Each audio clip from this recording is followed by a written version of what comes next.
Assalamualaikum warahmatullahi wabarakatuh. Salam dan bahagia. Dalam video kali ini saya akan menjelaskan mengenai topik lingkungan organisasi. Ya, jadi ini adalah salah satu pembahasan dalam kuliah dasar-dasar manajemen.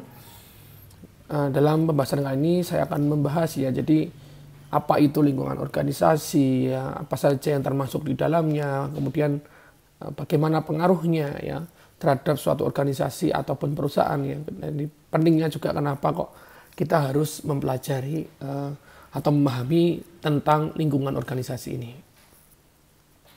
Oke, langsung saja kita mulai ya,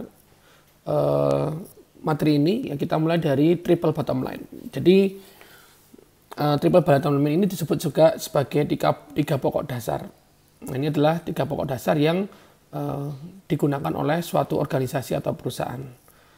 Jadi di dalam akuntansi bisnis tradisional ya, inti dari laporan pendapatan dan pengeluaran itu adalah keuntungan ataupun kerugian. Jadi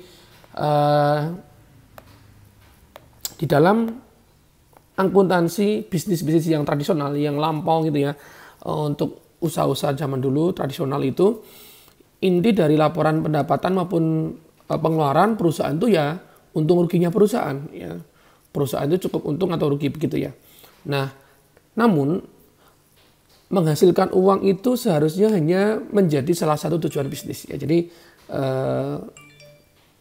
money oriented atau orientasi terhadap uang ini ya hanya menjadi salah satu tujuan bisnis. Nah, tujuan usaha bisnis lainnya itu adalah untuk menumbuhkan kesadaran sosial dan lingkungan. Jadi di era sekarang ini apalagi adanya isu-isu terkait lingkungan seperti global warming dan sebagainya, pencemaran lingkungan. Nah, ini membuat orang-orang bahkan di perusahaan-perusahaan besar itu juga tidak hanya memikirkan atau berorientasi pada uang tadi ya, tetapi juga berorientasi pada sosial dan lingkungan. Nah, dua elemen lainnya ini yang kemudian dikenal sebagai triple bottom line atau tiga pokok dasar. Nah, jadi triple bottom line ini mewakili people, planet, dan profit ya. Nah, jadi tiga pokok dasarnya adalah people, profit, planet ya. People itu adalah orang, kemudian planet itu ya apa? Lingkungan artinya di sini ya. Planet itu artinya maksudnya di sini adalah lingkungan, dan profit adalah keuntungan. Nah, tiga pokok dasar ini mengukur ya kinerja dari sisi sosial, lingkungan, dan keuangan organisasi. Nah, dalam pandangan kinerja perusahaan, sebuah organisasi memiliki tanggung jawab kepada karyawannya dan kepada masyarakat luas ya, people atau orang. Kemudian juga berkomitmen pada praktek lingkungan yang berkelanjutan, termasuk biaya polusi, pemindahan pekerja, dan faktor lainnya. Dan juga dalam perhitungan keuangannya. Jadi tiga pokok dasar ini adalah bahwa perusahaan itu perlu mengukur kinerja ya, tidak hanya dari sisi uang tadi juga, tapi juga dari sisi lingkungan dan juga sosial.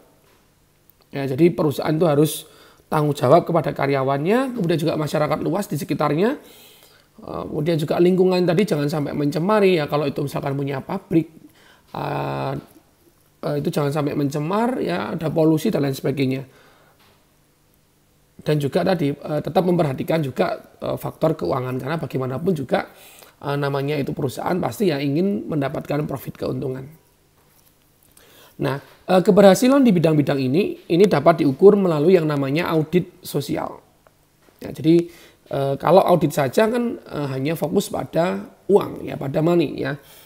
Nah, untuk tiga ini tadi ya, triple bottom line ini tadi, nah keberhasilannya itu dapat diukur melalui yang namanya audit sosial, yaitu sebuah penilaian sistematis atas kinerja perusahaan dalam melaksanakan program yang bertanggung jawab ya secara sosial dan seringkali berdasarkan tujuan yang telah diterapkan sebelumnya. Ya, jadi audit perusahaan ini tidak hanya mengaudit dari sisi keuangan ya, tapi juga audit sosial. Jadi menilai apakah perusahaan itu juga melaksanakan program-program yang itu bertanggung jawab secara sosial. Nah, ini adalah arahnya sekarang seperti ini.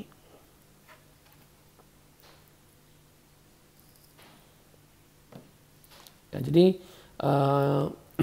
itu adalah tantangan kita ke depannya. Kalian nanti sebagai calon-calon pemimpin di dalam suatu perusahaan atau manajer perusahaan, harus memahami ya bahwa ke depan tantangan perusahaan nanti tidak hanya memikirkan masalah profit, tapi juga bagaimana tanggung jawab terhadap sosial dan juga terhadap lingkungan atau planet tadi.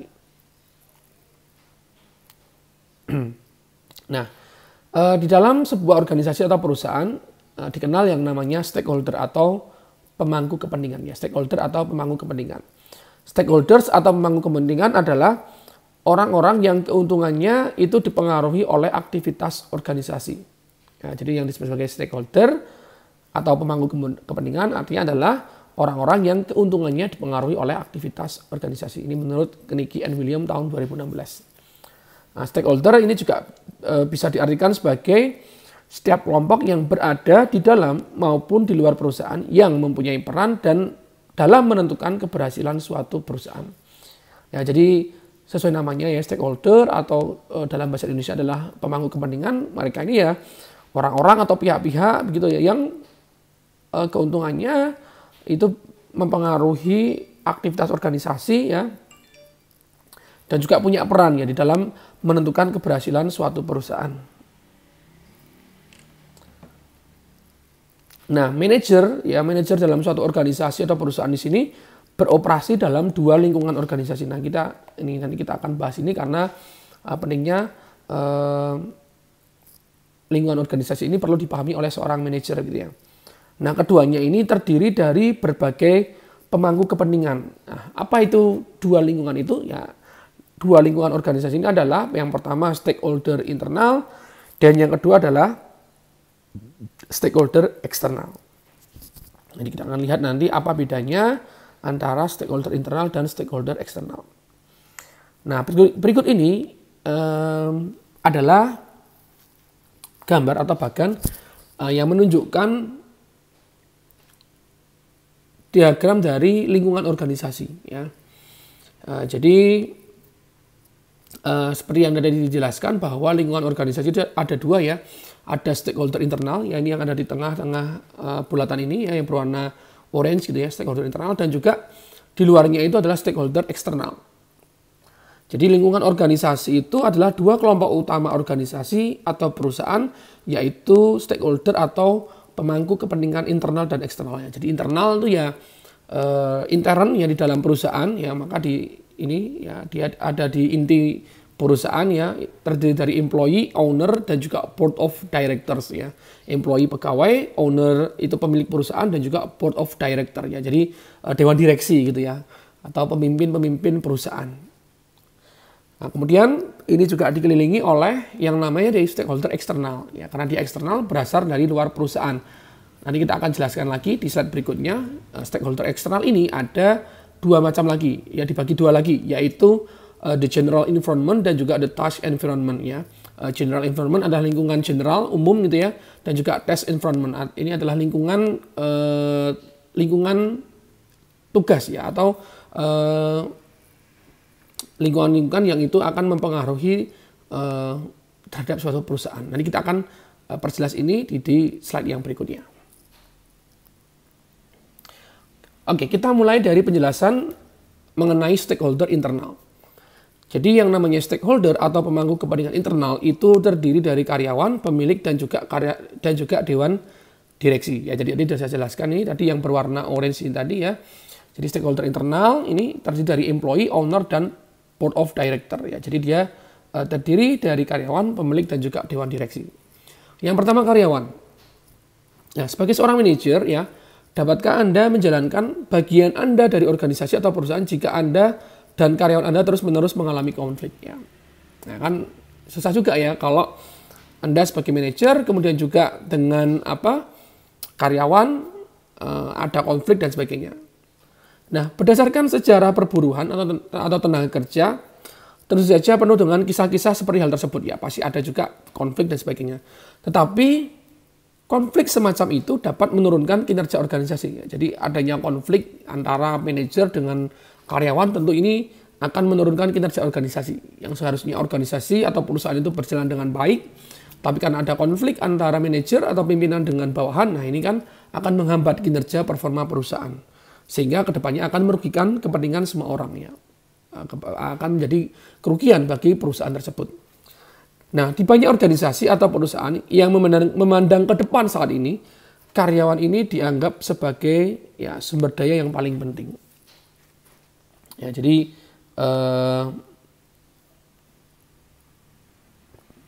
di era sekarang ini ya, era-era sekarang ini perusahaan itu bahkan menganggap bahwa yang namanya karyawan SDM itu adalah sumber daya yang paling penting ya, karena perusahaan-perusahaan ini sudah sadar ya bahwa memang majunya perusahaan ya, performa perusahaan itu juga ditentukan oleh SDM yang mereka miliki. Ya, jadi karyawan tadi dianggap sebagai suatu SDM yang penting ya, bahkan di lapangan banyak temukan ya orang tuh rebutan karyawan dan sebagainya ya. Bisa jadi satu perusahaan itu mengambil merekrut perusahaan dari pesaing dan sebagainya kalau memang orang itu bagus, punya kompeten dan sebagainya. Ya, perusahaan-perusahaan ini sadar bahwa SDM ini adalah salah satu hal yang penting ya. Tadi dikatakan termasuk sebagai stakeholder, pemangku kepentingan, karena memang tadi yang namanya perusahaan kan menjalankan ya kinerja perusahaan ya berdasarkan performa dari SDM-nya atau karyawannya. Sehingga ini berpengaruh ya. Jadi karyawan ini termasuk stakeholder internal. Mereka berpengaruh, memiliki kepentingan terhadap perusahaan. Yang kedua, yang termasuk di dalam stakeholder internal adalah owner atau pemilik. Pemilik organisasi itu terdiri dari semua orang yang dapat mengklaimnya sebagai properti yang legal atau sah mereka. Nah, contoh di Indonesia, sebuah perusahaan ini dapat berbentuk perusahaan individu atau perseorangan. Ya, jadi kalau di negara kita, di Indonesia, kalian mau mendirikan suatu perusahaan itu bisa perusahaan itu berupa perusahaan individu ya, perorangan, atau mungkin dibuat menjadi CV ataupun juga PT.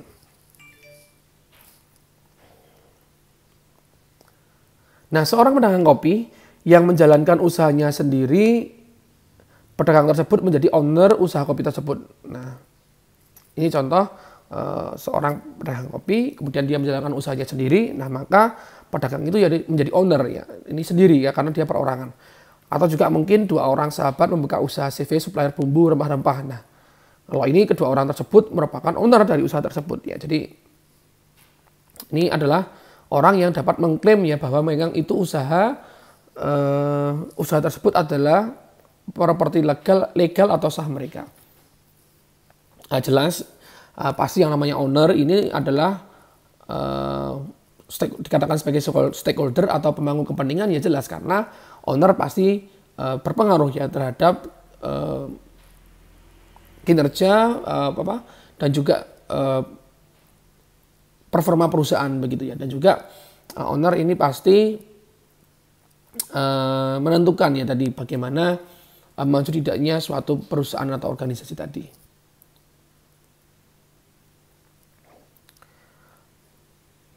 Oke, kemudian stakeholder yang berikutnya, pemangku kepentingan internal berikutnya adalah dewan direksi ya, jadi board of director.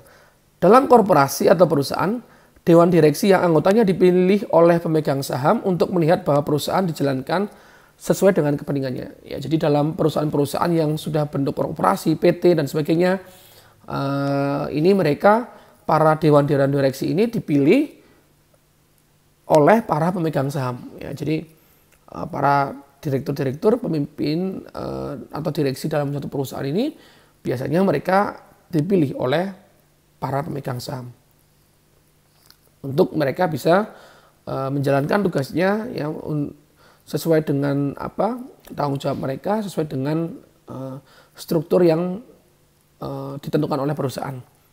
Nah, dalam organisasi nirlaba yang untuk organisasi yang non profit, misalkan universitas ataupun rumah sakit, pengurus bisa disebut dewan pengawas atau dewan yayasan. Nah, anggota dewan di sini sangat penting dalam menetapkan tujuan strategis organisasi secara keseluruhan dan dalam menyetujui keputusan utama dan gaji manajemen puncak. Ya, jadi mereka ini termasuk dalam stakeholder internal. Nah, tidak semua perusahaan ini memiliki dewan direksi. Ya, seorang pengacara misalnya dapat beroperasi sebagai pemilik tunggal, membuat semua keputusannya sendiri. Jadi tidak semua perusahaan itu harus memiliki dewan direksi, ya tergantung besar kecilnya perusahaan, kompleks tidaknya suatu perusahaan. Ya, makin kompleks biasanya atau makin besar tentu akan makin kompleks juga struktur organisasinya atau perusahaannya, dan otomatis juga akan ada membutuhkan dewan direksi di dalamnya. Tapi kalau itu tadi kecil dan sebagainya, tidak belum kompleks ya untuk struktur organisasinya, barangkali owner atau pemilik tunggal itu juga memegang kendali atau yang membuat keputusan mereka sendiri ya, dalam mengelola suatu organisasi atau perusahaan. Nah, sebuah perusahaan besar itu mungkin memiliki 8 atau lebih anggota di dewan direksi. Nah, beberapa dari direktur ini, direktur dalam itu mungkin adalah eksekutif puncak perusahaan. Sisanya direktur luar itu dipilih dari luar perusahaan. Ya, jadi contoh untuk perusahaan-perusahaan yang besar itu bisa sampai tadi ada 8 atau lebih anggota di dalam dewan direksinya. Nah, ini adalah stakeholder internal. Jadi mereka adalah para pemangku kepentingan yang berasal memang dari intern dalam suatu organisasi atau perusahaan itu sendiri. Nah, kemudian kita masuk pada pembahasan stakeholder eksternal maaf ya. Jadi stakeholder pemangku kepentingan dari eksternal luar perusahaan. Stakeholder eksternal ini adalah orang atau sekelompok orang yang berada pada lingkungan eksternal organisasi atau perusahaan yang mempengaruhi organisasi atau perusahaan tersebut. Nah, lingkungan eksternal ini terdiri atas 2 macam. Ya. Yang pertama tadi adalah task environment, ya, lingkungan tugas, dan juga general environment atau lingkungan umum. Yang pertama, lingkungan tugas ini ya terdiri dari 11 kelompok yang itu memberi perusahaan tugas harian untuk ditangani. Apa saja yang termasuk di dalamnya? Yaitu pelanggan, ya, customer, pesaing, kemudian juga pemasok, supplier, kemudian juga distributor, kemudian juga aliansi strategis, ya, kemudian juga organisasi karyawan, masyarakat lokal, kemudian juga lembaga keuangan, dan juga regulator pemerintah, kelompok kepentingan khusus, dan juga media massa. Ada banyak, ada 11 kelompoknya. Sementara itu untuk general environment atau lingkungan umum, ya, jadi di luar lingkungan tugas adalah lingkungan umum atau lingkungan makro. Yang ini meliputi ada 6 kekuatan, ya. Ada kekuatan ekonomi, teknologi, kemudian sosiokultural, demografi, dan juga politik hukum serta internasional. Kita akan bahas nanti satu persatu ini. Kita mulai dari yang termasuk dalam lingkungan tugas, ya. Lingkungan tugas yang pertama adalah customer, pelanggan. Ya. Pelanggan ini termasuk dalam stakeholder eksternal. Kenapa? Pertama, hukum pertama dalam bisnis dan bahkan pada lembaga non-profit yaitu adalah menjaga pelanggan. Ya, jadi dalam suatu organisasi perusahaan, hukum dasarnya mereka atau konsep dasar yang digunakan adalah bagaimana organisasi atau perusahaan itu untuk menjaga pelanggan. Ya. Apalagi untuk perusahaan yang profit, ya, yang namanya menjaga konsumen itu sangat-sangat perlu dilakukan, ya. Ya, agar mereka menjadi pelanggan yang loyal, yang kemudian juga itu bisa terus, ya, mempercayakan untuk membeli atau menggunakan produk jasa dari perusahaan tersebut, ya. Karena memang mendapatkan pelanggan baru itu lebih mudah, ya, dibandingkan mempertahankan pelanggan. Ya, jadi penting, ya, bagaimana untuk menjaga pelanggan. Nah, pelanggan adalah mereka yang membayar untuk menggunakan barang atau jasa organisasi atau perusahaan. Banyak pelanggan itu menghargai layanan daripada harga, dan umumnya dibuat frustasi oleh hubungan pelanggan yang buruk di perusahaan telekomunikasi, maskapai penerbangan, dan situs media sosial. Jadi maksudnya adalah banyak pelanggan-pelanggan, ya, atau customer itu yang lebih menghargai layanan daripada harga. Jadi kadang customer itu nggak peduli lah dengan harga, yang penting layanan atau servis yang mereka dapatkan itu lebih utama, ya. Jadi kalau itu harga yang diberikan mahal, tapi kalau servis layanannya bagus, ya, pelanggan itu tidak begitu mempermasalahkannya. Tapi ketika layanan yang diberikan itu tidak bagus, ya, nah ini akan menjadi masalah. Nah, ini juga masalah-masalah yang sering ditemui pada perusahaan-perusahaan tadi, ya. Ada perusahaan telekomunikasi, maskapai penerbangan, situs media sosial dan sebagainya. Terutama ini perusahaan-perusahaan yang memang bergerak di bidang jasa, nah maka penting ya untuk memberikan servis layanan yang bagus. Nah, menjaga pelanggan supaya loyal dan setia terhadap perusahaan merupakan hal penting. Menjaga pelanggan itu tidak sama ya di sini ya, untuk tidak sama dengan mendapatkan pelanggan. Tadi saya katakan bahwa relatif lebih mudah mendapatkan pelanggan baru ya dibanding kita mempertahankan pelanggan. Ya. Jadi penting tadi untuk bagaimana kita bisa menjaga loyalitas pelanggan kita. Kemudian yang termasuk lingkungan tugas tadi adalah yang kedua adalah kompetitor pesaing. Ya, jadi apakah ada bidang pekerjaan yang bisa Anda masuki di mana tidak akan ada pesaing? Ya, nggak ada ya. Di era sekarang, apalagi terutama di era saat seperti ini, era yang disruptif ya dikatakan ya, yang persaingannya sangat kompetitif ini, maka yang namanya persaingan itu menjadi lebih ketat ya.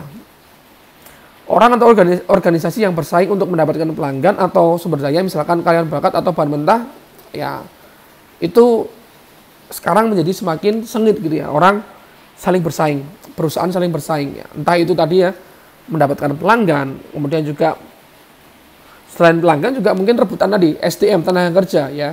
Ya, ketika ada seorang atau orang yang memiliki skill keahlian yang bagus, ya ini kan bisa menjadi rebutan ya antar perusahaan-perusahaan yang ada pada industri yang sama. Sehingga setiap organisasi itu harus secara aktif sadar akan pesaingnya. Jadi ini pesaingnya adalah merupakan stakeholder eksternal. Dia termasuk pemangku kepentingan karena pesaing ini akan mempengaruhi ya kinerja perusahaan ya. Kalau pesaing kita bisa bekerja dengan lebih baik daripada kita, orang-orang bisa lari ke tempat pesaing kita. Ya, jadi penting ya kita untuk menyadari bagaimana pesaing kita, performa mereka seperti apa ya, jangan sampai ya apalagi tadi saya katakan di era yang seperti ini kita harus bisa berjuang lebih supaya dapat bertahan survive di era yang kompetitif seperti saat ini.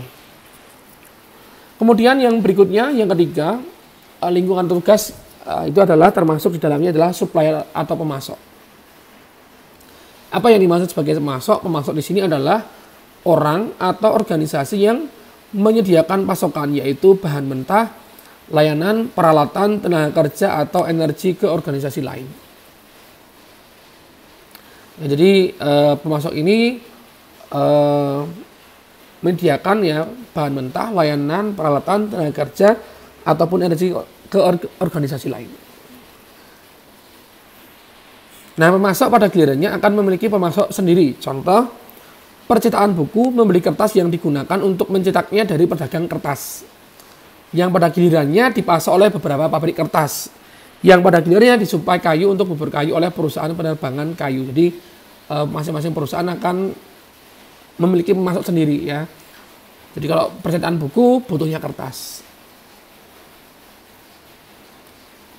ya, yang diperoleh dari pedagang kertas. Nah, mungkin pada gilirannya pabrik kertas tadi itu juga punya supplier sendiri, yaitu para penjual bubur kayu, yaitu perusahaan-perusahaan penerbangan kayu. Jadi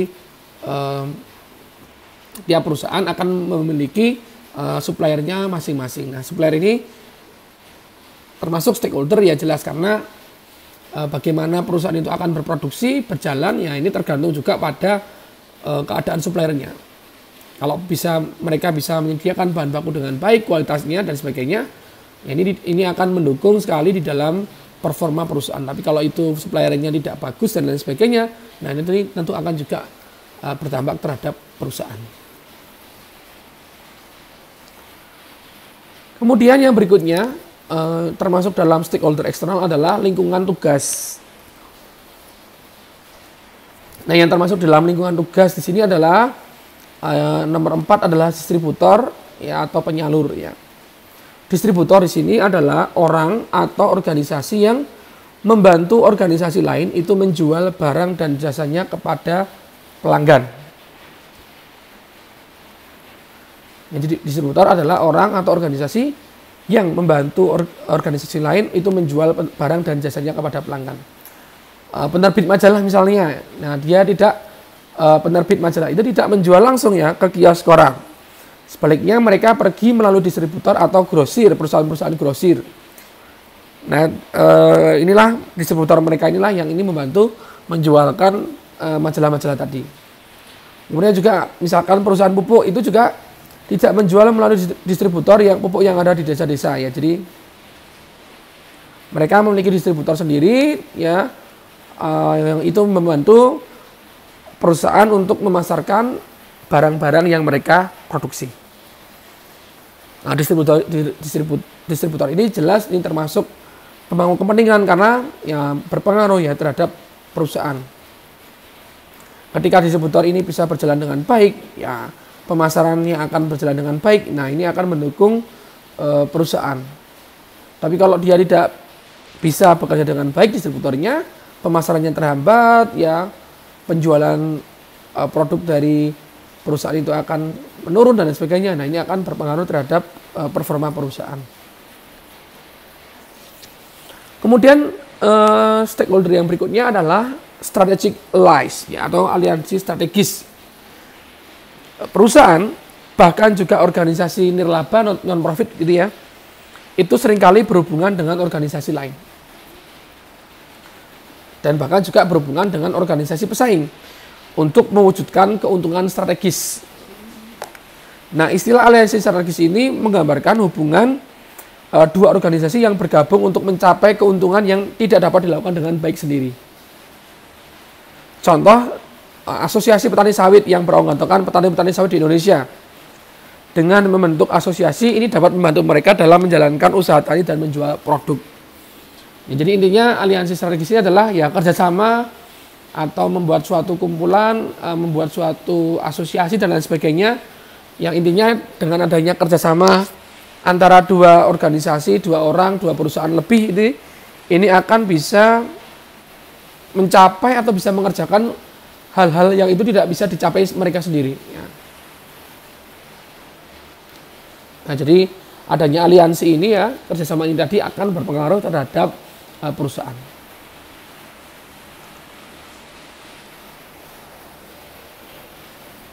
Kemudian yang berikutnya yang termasuk dalam stakeholder eksternal ini adalah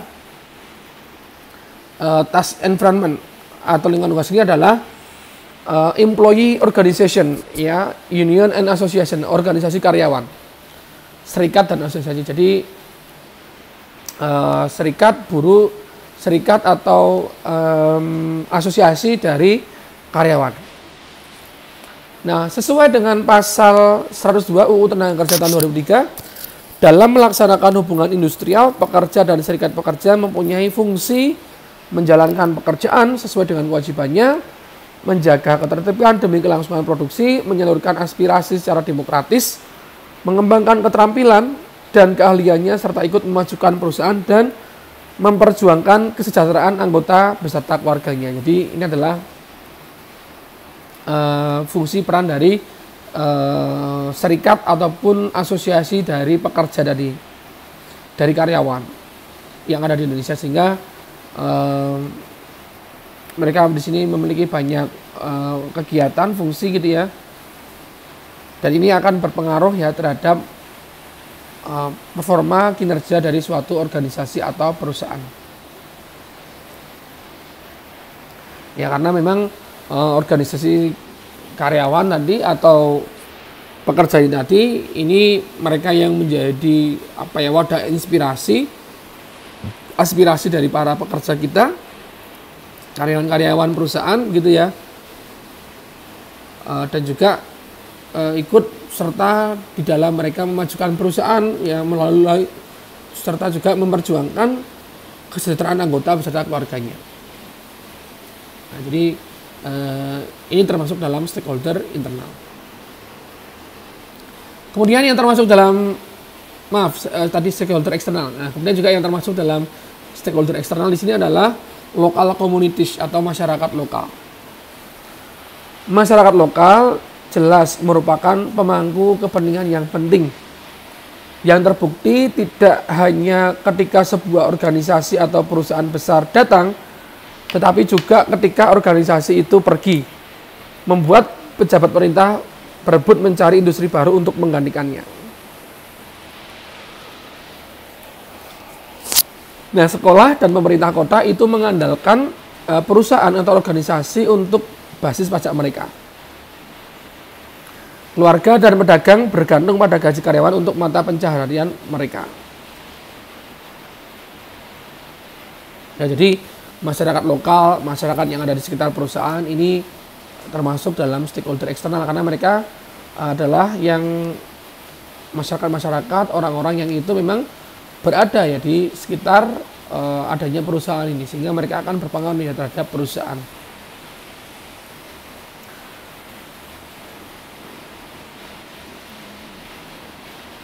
Nah, jadi kalau kita ibaratnya sebuah perusahaan itu bisa menjalin hubungan dengan baik dengan masyarakat lokal, ya ini masyarakat lokal ini akan mendukung, mensupport perusahaan tersebut. Tapi ketika ini ada masalah dan sebagainya dengan masyarakat lokal, nah ini kan akan bertambah juga ya,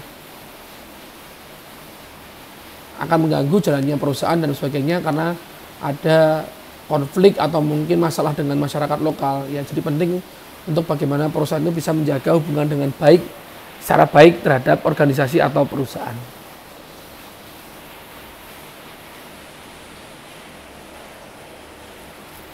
Kemudian yang berikutnya adalah yang termasuk dalam lingkungan tugas adalah financial institution atau institusi finansial. Nah, apakah kalian ingin meluncurkan perusahaan kecil? Meskipun biasanya enggan memberikan pinjaman kepada perusahaan baru, lembaga keuangan seperti bank, simpan pinjam, juga credit unions ini mungkin dapat melakukannya jika Anda memiliki riwayat kredit yang baik atau dapat memberikan jaminan pinjaman dengan properti seperti rumah. Nah, selama resesi hebat ya, bahkan pelanggan yang baik merasa pinjaman sulit untuk didapat ya. Misalkan seperti saat ini pandemi ini karena ekonomi kita juga tidak hanya di negara kita tapi juga dunia ini menurun dan sebagainya, ini juga bertambah ya.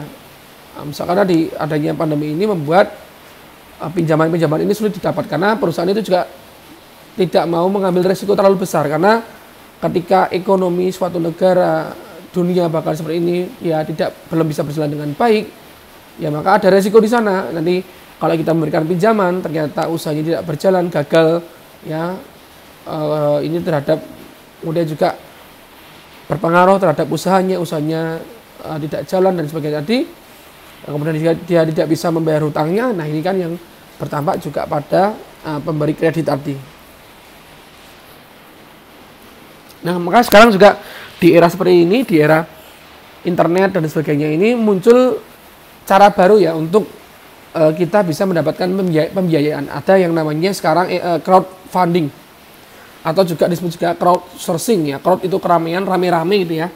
Funding itu pendanaan ya. Jadi pendanaan secara rame-rame atau rombongan gitu ya. Yaitu mengumpulkan uang untuk sebuah proyek atau usaha dengan mendapatkan banyak uang dalam jumlah kecil dari banyak orang ya, crowd, kerumunan. Ada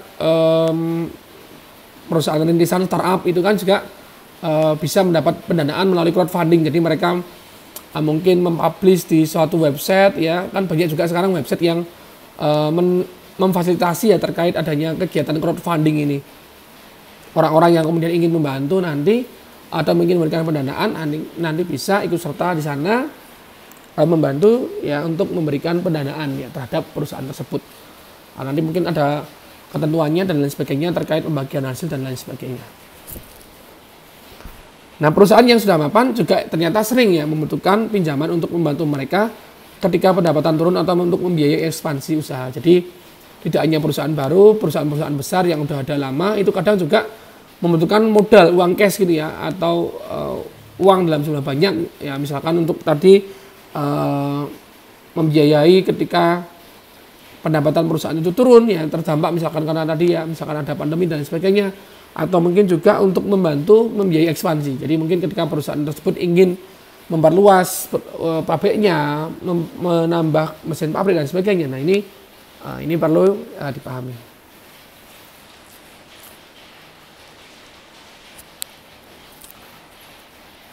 Kemudian yang berikutnya yang termasuk di dalam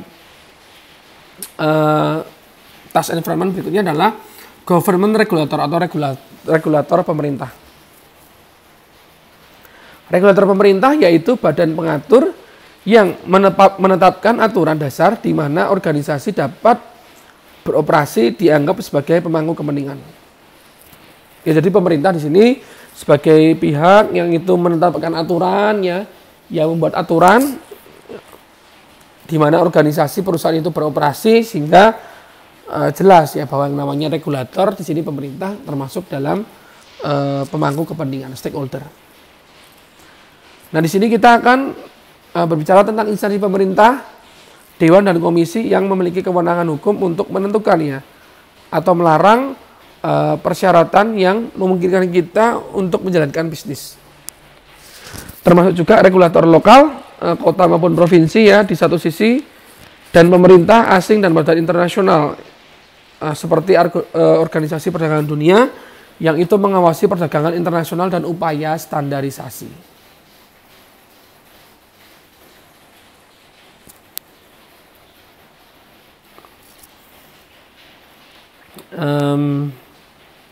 Contohnya di sini ya, Kementan melalui kebijakan subsidi pupuk yang mengatur mengenai kebijakan subsidi pupuk petani. Jadi Kementan di sini sebagai regulator yang menetapkan aturan di sini ya. Misalkan Kementan itu punya aturan terkait subsidi pupuk itu ya.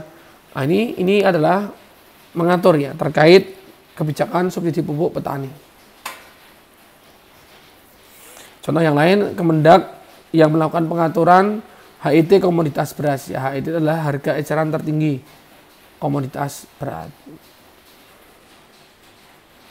Nah, kemudian yang berikutnya yang termasuk dalam stakeholder eksternal ini adalah special interest group ya atau kelompok kepentingan dan juga media massa, mass media. Nah, kelompok kepentingan ya atau special interest group ini tadi ini adalah kelompok yang anggotanya mencoba mempengaruhi masalah tertentu. Ya, jadi suatu kelompok organisasi yang memang berupaya tujuannya itu untuk mempengaruhi masalah tertentu.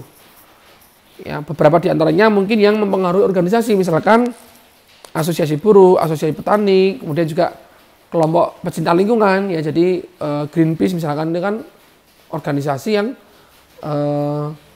memiliki kepentingan. Ya, mereka punya kepentingan terhadap masalah isu-isu lingkungan. Ya, sehingga mereka punya pengaruh ya terhadap performa perusahaan kita. Nah, kemudian yang berikutnya adalah media massa atau mass media. Nah, tidak ada manajer yang dapat mengabaikan kekuatan media massa, baik itu cetak, radio, TV, dan internet untuk menyebarkan berita buruk dan juga baik ya dengan cepat dan luas. Jadi sebagian besar perusahaan, universitas, rumah sakit, dan bahkan lembaga pemerintah memiliki staf atau departemen hubungan masyarakat untuk berkomunikasi secara efektif dengan pers. Selain itu, para eksekutif tingkat atas sering menerima instruksi khusus tentang cara terbaik menangani mereka. Ya, jadi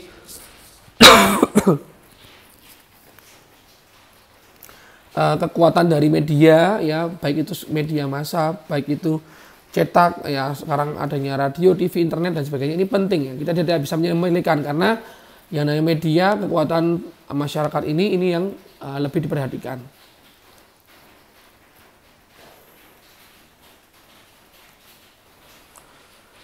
Nah, itulah tadi 11 poin ya dari stakeholder eksternal yang termasuk di dalam general environment. Maaf, tadi yang task environment ya, yang tadi terkait task environment. Nah, kita akan masuk pada penjelasan mengenai general environment atau stakeholder eksternal yang kedua, yaitu mengenai lingkungan umum. Jadi di luar tugas lingkungan terdapat lingkungan umum, lingkungan makro yang meliputi 6 kekuatan ya, tadi ekonomi, teknologi, sosiokultural, demografi, dan politik hukum internasional. Nah, kita mungkin dapat mengontrol beberapa kekuatan di lingkungan tugas ya.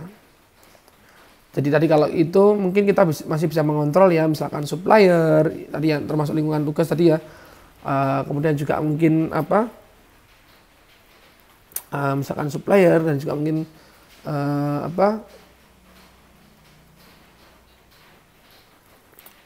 distributor dan lain sebagainya. Nah, tetapi kita tidak dapat mengontrolnya di lingkungan umum. Jadi lingkungan umum ini kita tidak bisa mengontrol.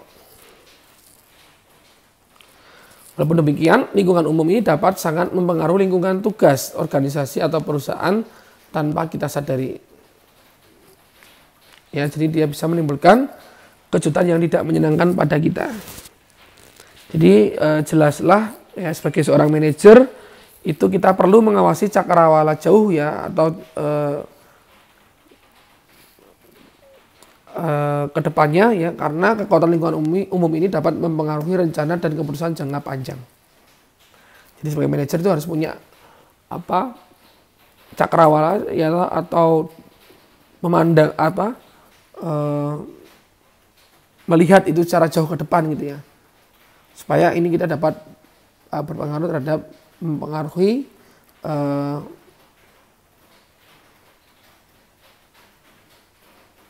rencana dan juga keputusan jangka panjang.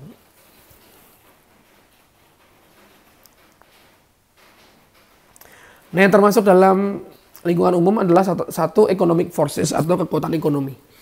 Jadi kekuatan ekonomi ini terdiri dari kondisi dan tren ekonomi umum seperti pengangguran, tingkat pengangguran, ya, inflasi, suku bunga, dan pertumbuhan ekonomi yang dapat mempengaruhi kinerja organisasi perusahaan. Jadi ini adalah kondisi ekonomi, iklim ekonomi dalam suatu negara. Nah, ini akan berpengaruh pasti juga terhadap perusahaan.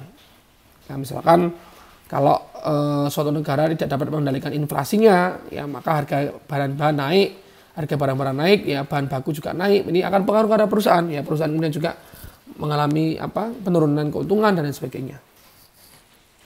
Kemudian kekuatan ekonomi ini merupakan kekuatan ya di negara dan wilayah kita dan bahkan dunia di mana kita dan organisasi perusahaan kita mungkin tidak memiliki kendali. Nah, ini seperti yang terjadi saat resesi hebat dan akibatnya. Nah, misalkan ya saat terjadi krisis moneter tahun 98. Nah, di sini kan di Indonesia terjadi inflasi luar biasa. Ya, terjadi kenaikan harga-harga barang yang luar biasa, yang kemudian berpengaruh luas kepada berbagai sektor, yang kemudian banyak usaha yang gulung tikar. Jadi di Indonesia tahun 98 ada krisis moneter ya, karena gejolak politik dan sebagainya. Ya, kemudian ini mengakibatkan adanya inflasi. Kemudian yang berikutnya yang termasuk dalam lingkungan umum adalah technological forces atau kekuatan teknologi. Kekuatan teknologi ini adalah perkembangan baru dalam metode untuk mengubah sumber daya menjadi barang atau jasa. Misal pikirkan bagaimana jadinya jika elevator, AC, mesin pembakaran, dan pesawat tidak ditemukan. Jadi teknologi ya. Perubahan dalam komputer dan teknologi komunikasi, terutama pengaruh internet, akan terus menjadi kekuatan teknologi yang kuat ya. Jadi teknologi-teknologi ini perkembangannya ini berpengaruh ya terhadap bagaimana perusahaan ini atau organisasi dalam mengelola sumber daya, dalam memproduksi dan lain sebagainya. Ya, jadi di era saat ini contohnya era 4.0 di mana teknologi berkembang pesat mampu membuat pertanian menjadi sangat maju dan modern. Ada yang dikenal sebagai teknologi atau teknik yang namanya precise farming, ya, pertanian yang presisi. Sistem pertanian yang tepat atau presisi ini karena menggunakan teknologi, ya, adanya kemajuan kecanggihan teknologi. Misalkan adanya sensor ditemukannya berkembangnya alat-alat sensor, ya, sensor perusahaan, mulai dari sensor suhu, kemudian juga kelembapan udara, angin, pH, dan juga mengandalkan drone ya untuk memetakan lahan, yang dengan semua teknologi itu membuat petani dapat secara tepat memberikan perlakuan ya kepada tanaman yang bertambak pada pertanian yang efisien. Nah, ini adalah kekuatan teknologi. Dan yang berikutnya termasuk dalam lingkungan umum adalah socio-cultural forces atau kekuatan sosial kultur, sosial budaya. Kekuatan sosial kultural atau sosial budaya adalah pengaruh dan tren yang berasal dari suatu negara, masyarakat, atau hubungan antar manusia, dan nilai budaya yang dapat mempengaruhi organisasi atau perusahaan. Contohnya di Indonesia masyarakatnya terkenal ramah dan juga bersosialisasi, berkumpul nongkrong ya, terbukti dengan adanya kegiatan siskamling ya, atau ronda, arisan, dan lain sebagainya. Nah, hal ini berpengaruh ya terhadap bisnis yang ada. Banyak perusahaan yang memanfaatkan faktor sosial budaya tersebut, misalkan ya perusahaan Starbucks yang mendesain tempatnya lebih besar supaya pelanggan dapat nongkrong. Ya, ini berbeda karena kalau di asalnya sendiri sana Amerika ini Starbucks itu tempatnya kecil-kecil karena memang didesain supaya tidak orang betah atau nyaman di perusahaan tersebut ya. Nah, tetapi karena di Indonesia orangnya itu relatif lebih suka nongkrong, suka keluar dan sebagainya untuk makan minum, nah maka ini berpengaruh ya terhadap perusahaan. Tadi dicontohkan misalkan pada perusahaan Starbucks ya, yang dibuat berbeda dengan negara asalnya. Kemudian yang berikutnya adalah kekuatan demografis, ya demographic forces. Demografi itu berasal dari kata Yunani kuno ya untuk orang. Ya, jadi kata demos adalah orang ya. Dan ini demografi ini adalah segala hal yang berkaitan dengan statistik populasi manusia. Misalkan demografi itu membahas umur, jenis kelamin, ras, orientasi seksual, pekerjaan, pendapatan, ukuran keluarga dan sejenisnya. Ya, dikenal sebagai karakteristik demografis jika digunakan untuk menyatakan pengukuran kelompok tertentu. Kekuatan demografis ini merupakan pengaruh ya pada suatu jenis organisasi yang timbul dari perubahan karakteristik suatu populasi, misalkan usia, jenis kelamin atau asal etnis. Ya, di Indonesia ini misalkan ya, ini merupakan negara dengan penduduk mayoritas Muslim ya. Jadi demografinya dikatakan secara demografis di Indonesia ini penduduknya ini banyak yang merupakan Muslim ya, beragama Islam. Nah, maka perusahaan-perusahaan di Indonesia ini menargetkan konsumen untuk mereka yang Muslim. Kemudian muncul ya misalkan di Indonesia ini muncul brand-brand baru, ada bank syariah, hotel-hotel syariah, restoran halal dan sebagainya. Karena memang tujuannya tadi adalah untuk mengarah pada perusahaan tadi.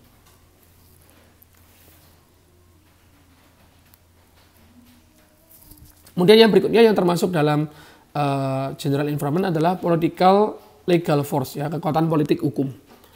Kekuatan politik hukum ini adalah perubahan dalam cara politik membentuk hukum dan hukum membentuk peluang serta ancaman bagi organisasi. Beberapa peraturan itu mengharuskan perusahaan untuk beroperasi dalam kondisi yang kompetitif dan untuk melindungi hak-hak konsumen.